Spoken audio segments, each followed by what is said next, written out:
कहानी। दो दोस्तों की सच्ची परीक्षा। दो अच्छे दोस्त थे, राहुल और अर्जुन।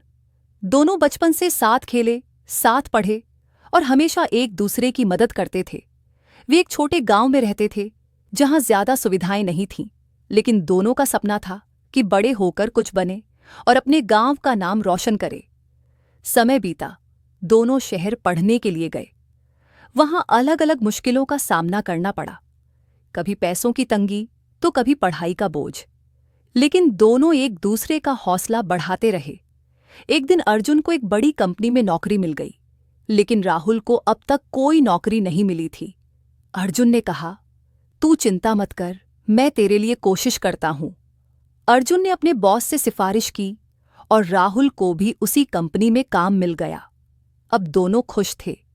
कुछ साल बाद कंपनी में एक ऊंचा पद खाली हुआ। राहुल और अर्जुन दोनों उस पद के लिए योग्य थे। बॉस ने कहा कि दोनों में से किसी एक को प्रमोशन मिलेगा। अब असली परीक्षा थी दोस्ती की और नैतिकता की। राहुल को लगा अर्जुन ने उसके लिए बहुत किया है, अब बारी उसकी है।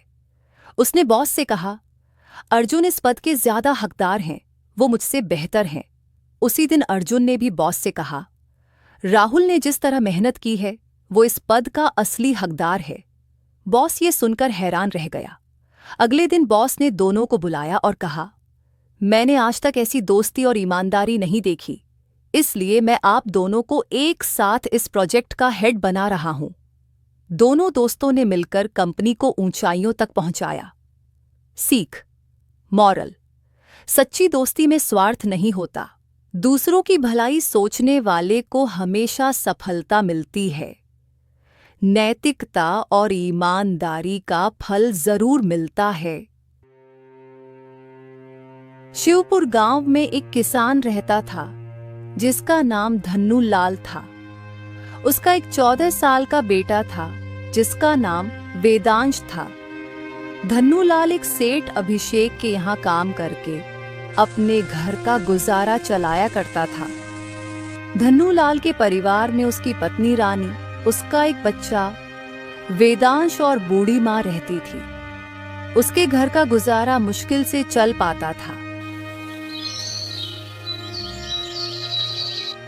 एक दिन धन्नू लाल सेठ अभिषेक के यहाँ काम पर नहीं गया, क्योंकि उस दिन वाण महोत्सव मनाया जा रहा था।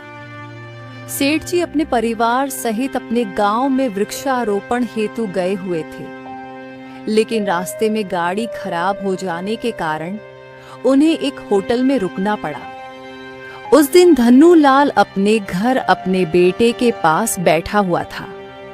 उसके बेटे ने उससे पूछा, पापा पापा, आज वाण महोत्सव है, आज के दिन क्या किया जाता है बताइए ना।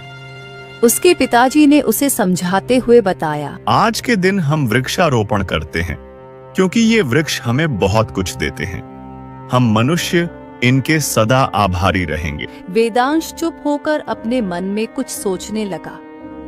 उसके पिताजी ने उससे पूछा, अरे बेटा, क्या सोच रहे हो? कोई तकलीफ है क्या तुम्हें? वेदांश ने कहा, नहीं पिताजी, मैं सोच रहा था कि नहीं, कोई बात नहीं है पिताजी। उसके पिताजी ने कहा, अरे बेटा, क्या कहना चाहते हो? साफ साफ बताओ मुझे, शायद इस विषय में तुम्हारी कुछ मदद कर पाऊंगा। वेदांश ने कहा, पिताजी, हम इंसान ना बहुत ही ढोगले चरित्र के होते हैं, है ना? उसके पिताजी ने कहा, नहीं बेटा, ये किसने कहा तुमसे? बताओ मुझे। पिताजी, मैंने किताबों में और स्कूल में पढ़ा कि हमें जानवरों की मदद करनी चाहिए और उन्हें हर मुसीबत से बचना चाहिए। फिर क्यों हमें स्कूल और किताबों में पढ़ाकर प्रैक्टिकल में देखते हैं कि एक जगह पढ़ाया जाता है कि पेड़ मत काटो और एक जगह वनों की कटाई होती है, जानवरों को बेघर कर दिया जाता है। बताओ पिताजी, यह क्यों बेटा? तुमने यह सब कहाँ देख लिया और कहाँ से तुमने यह सब सिखाया? बताओ मुझे, ये सब झूठ है।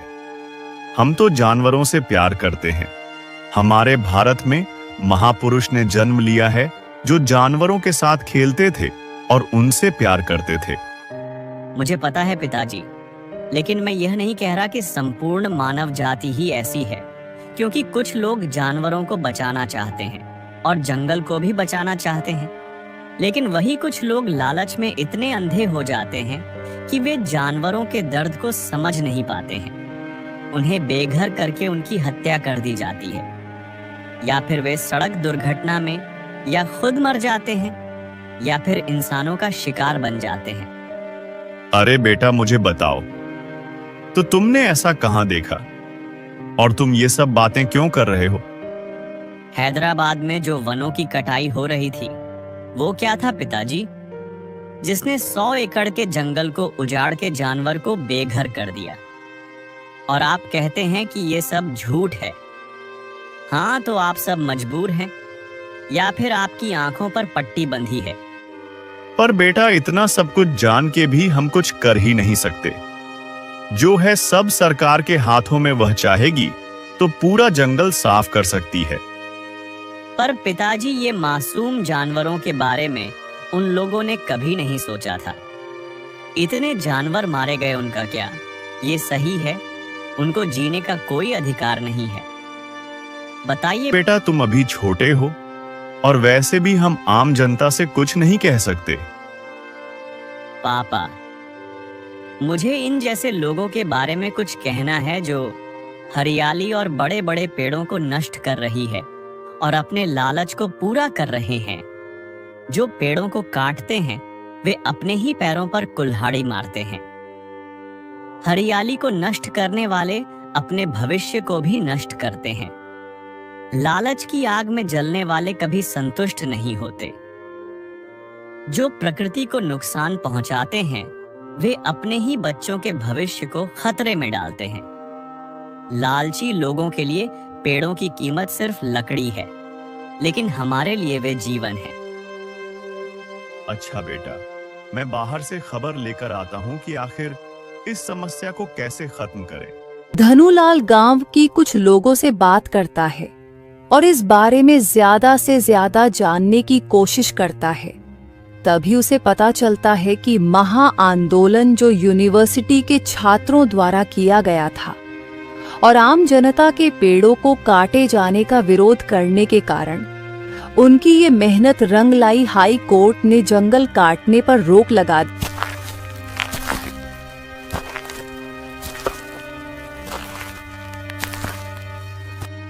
बेटा, आखिर हाई कोर्ट ने जंगल काटने पर रोक लगा ही दी है। हाँ पिताजी, यह तो उन्हें अच्छा किया, नहीं तो कुछ दिनों में खबर आने लगेगी कि इंसानों के घर पर जानवरों का हमला। लेकिन अब तक उन्होंने कभी ये नहीं लिखा होगा या अखबार में दिखाया होगा कि जानवरों पर इंसानों का कहर। पिताजी, भले ही यूएन लोगों ने पेड़ों की कटाई पर रोक लगा दी हो, लेकिन और उन जानवरों का क्या जिन्होंने अपने घर गंवा दिए? सारे जानवर मारे गए और यह कहां जाएंगे? पिताजी, इसके बारे में भी तो उन्हें फैसला लेना चाहिए ना। हाँ बेटा, उन्हें फैसला लेना ही होगा। अगर उन्हें कोई फैसला नहीं लिया तो जनता उसका विरोध करेगी। तो हो सकता है कि वो उन जानवरों को सुरक्षित जगह पहुंचा दे। हाँ पिताजी, मुझे भी यही लगता है। यह प्यारे दोस्तों, क्या आप भी हमारे साथ हैं? क्या आप इस जैव विविधता को बचाने में हमारी मदद करेंगे? कमेंट में अपना सुझाव बताएं। क्या हम इस नुकसान की भरपाई कैसे कर सकते हैं? हमें बेजुबान जानवरों की मदद करनी चाहिए और उनके साथ भेदभाव नहीं करना चाहिए। जानवर भी हमारे समाज का एक महत्वपूर्ण हिस्सा है और हमें उनकी देखभाल करनी चाहिए। जानवरों के प्रति दया और सहानुभूति दिखाना न केवल उनकी मदद करता है, बल्कि यह हमारे समाज को भी अधिक सहानुभूतिपूर्ण और दयालु बनाता है। हमें जानवरों के अधिकारों की रक्षा करनी चाहिए और उनके साथ क्रूरता के खिलाफ लड़ना चाहिए। और हमें जानवरों के प्रति अधिक सहानुभूतिपूर्ण और दयालु होने की जरूरत है। और अगर आपको ये वीडियो पसंद आया तो एक लाइक और सब्सक्राइब करके अपने दोस्तों के साथ शेयर करें।